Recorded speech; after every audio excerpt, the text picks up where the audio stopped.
Taking culture seriously. There's a book written by David Bjork. This is interesting. It's a story about a guy, a reformed missionary. He comes from the States, does his training, he's been through seminary, obviously a serious guy, very educated, and he goes to France, and of course France is not the easiest mission field under any conditions anyway, and he bombs. Basically, he cannot get to first base with these French people. Until over time, he realizes that a lot of what he has been taught actually does the opposite from empowering him to share with people. And so he finds himself driven away from them rather than connected. And here, in his own, he begins to adopt more of an incarnational style. And here's what a quote that he pulls from Joseph Aldrich. He said, "Let's examine Paul's evangelistic strategy, particularly as it related to the various cultures he ministered in and through. 1 Corinthians 9:22, he writes, 'I have become all things to all men, so that by all means I might save some.' Note first of all how important becoming is in the task of saving some. To win the Jews, he became a Jew. To win those under the law, he became like one under the law. To win some, he became all things to all men. In fact, he became a slave to everyone to win as many as possible." Verse 19. Note carefully that evangelistic effectiveness is directly related to the ability to become. The ability to understand and relate to social and cultural differences. To the Jew, he became a Jew. To reach them, he honored their noble institutions. He regulated his social life. He refused to blast his way through custom and conscience. I am certain he limited his liberty where it was appropriate. He did not appeal to the Gentile out of the Old Testament worldview of the Jew. He didn't practice the Mosaic law among them or make it the basis of his preaching. It was totally foreign to their culture and lifestyle. He tempered his brilliance and power when dealing with the weak. He never willingly insulted their beliefs and their prejudices. Now that's a huge thing, because it means that the adaptation means that we recognize the threat of cultural seduction. This is a problem. When we're speaking in some churches and we start dealing with some of this stuff, I immediately have the alarmist people. There's some pastors or some leaders or some elders or deacons. They come in, whoa, you're talking about cultural compromise here. You're not saying we all have to, that's worldly. And I'm not talking about that at all.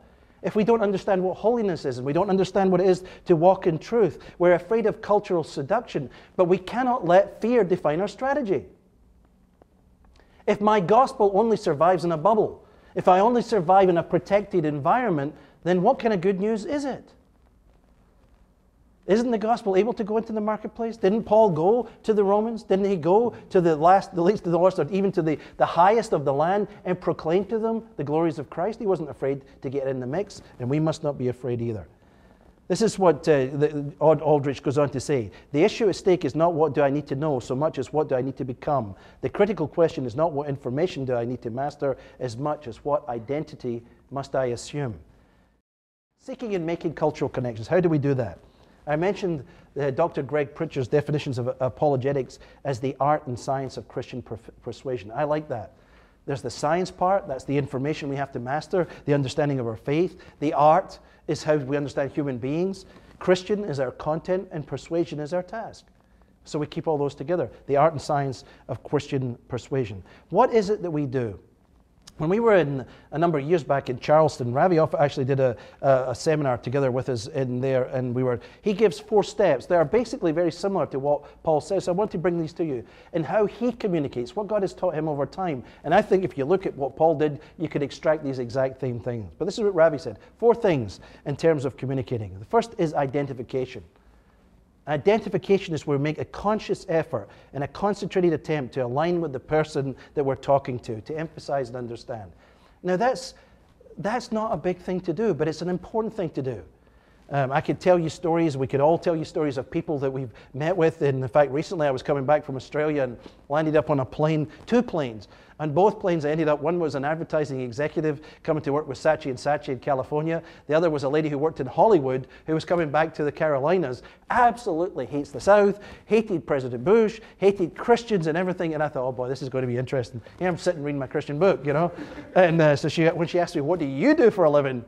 Wrong answer, And, I could write the script. I knew exactly what she would feel about me, but I tried not to identify with her concerns from where she was coming from.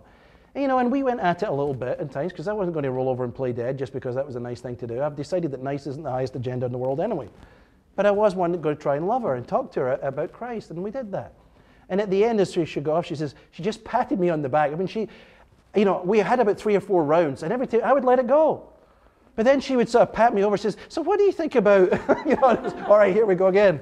So when I'm getting off the plane, she passed me, and she says, well, you're really one of the most interesting Christian people I've met. I didn't know if that was good or bad, but said maybe, at least but identification, trying to treat her as a human being, but also hoping to let her realize that I was one too. She may have questions. Translation is the second issue. That's where we explore. Again, I would say Ravi is a master of this in terms of translating the message. You ever notice that the stories that Ravi uses? I mean, he finds stories because he thinks deeply, he prays deeply. When he's talking about something or he's talking with someone, he thinks a lot about their question. And all of a sudden, he remembers a story or something or a newspaper, or he gets an article, and he connects it and he translates that, and that's the point. And that's sometimes where many of us are weak. We can't do the translation part. We can't find the illustrations. We can't find what it is to connect. Persuasion. And that's where we have to bring weight, conviction, and value to what we share.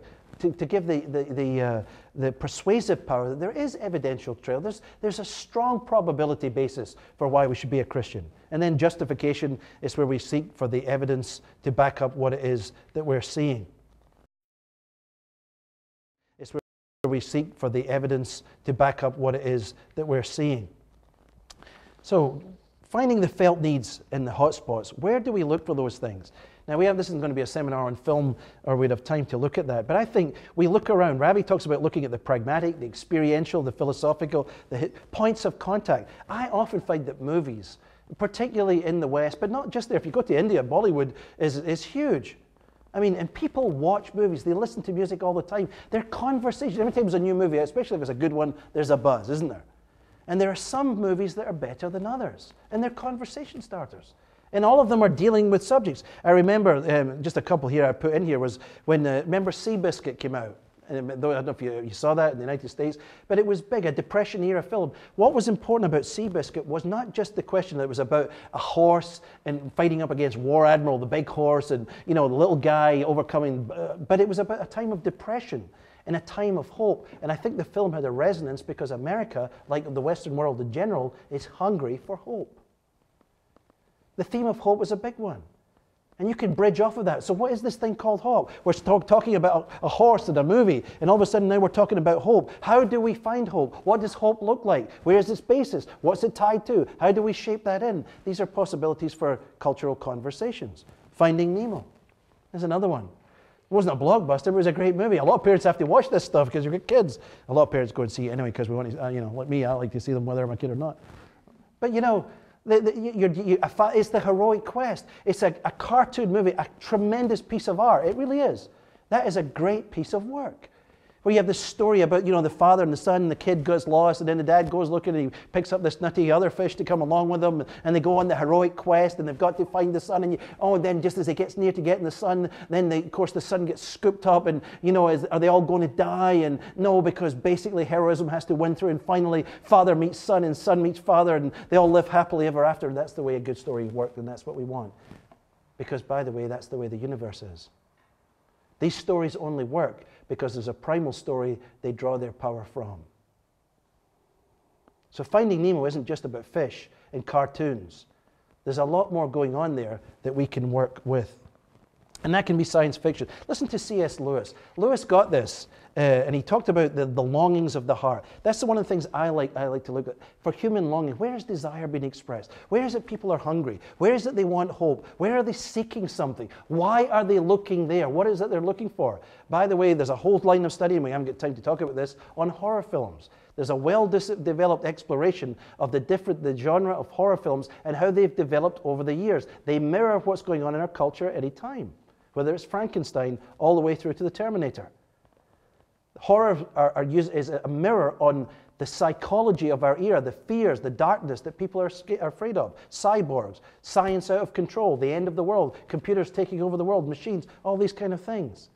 But these are fears that people feel. Here's what Lewis says when he's talking about the intimations of transcendence, talking in general. He says, if we take the imagery of Scripture seriously, if we believe that God will one day give us the morning star and cause us to put on the splendor of the sun, then we may surmise that both the ancient myths and the modern poetry, so false as history, may be very near the truth as prophecy.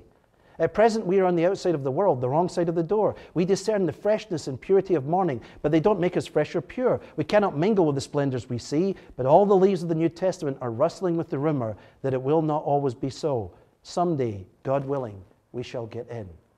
Now, Lewis was talking about here poetry and language and music and other things that brought us sometimes that sense of transcendence. And he said the problem with the artist is often they get caught with the object of beauty itself. He said we need to see through beauty to what beauty points to. And I would say movies, music, the same type of things. That's what Christians have to be about, unveiling, helping people see all around them that there are cultural connections, there are intimations of transcendence, there are hints about God everywhere if you help people to see them. And that's part of our job in life. If you want some examples of books, get Ravi's book, Recapture the Wonder, or The Rumors of Another World by Philip Yancey, Heaven Observed by Barry Morrow, Everyday Apocalypse by David Dart. These are books that actually use this methodology of looking at God revealed all around us in culture. And I'll close just with what I would say, keeping the end in sight. It's easy to get distracted. And you say, well, what's all that got to do with Christ? Well, I believe it has to do, if we're in a created world, then the fingerprints of God are going to be all over this world. But we don't stop there. We don't stop with the fingerprints. We don't talk about the intimations of transcendence alone. We bring them back when the time is right to where that source is. In 1 Corinthians 2, 1 and 2, Paul, writing to the Corinthians, says, when I came to you, brethren, I did not come with superiority of speech or of wisdom, proclaiming to you the testimony of God. I determined to know nothing amongst you except Jesus Christ and Him crucified. One of the things I like about being a part of this ministry is that the view of apologetics is not to reason about philosophy. It's not to win bounty points in the amount of ideas that we master, but it's to bring people back to the feet of Christ, to find them back to that place. That's our apologetic. And the reasons his reasons for this were clear. He says in verses 3 through 5, I was with you in weakness and in fear and much trembling. My message and my preaching were not in persuasive words of wisdom, but in demonstration of the Spirit and of power, that your faith should not rest on the wisdom of men, but on the power of God. So what is apologetics, and where does the cultural issue? It comes very simply to this. It's clearing away the clutter sometimes. It's clearing away misconceptions.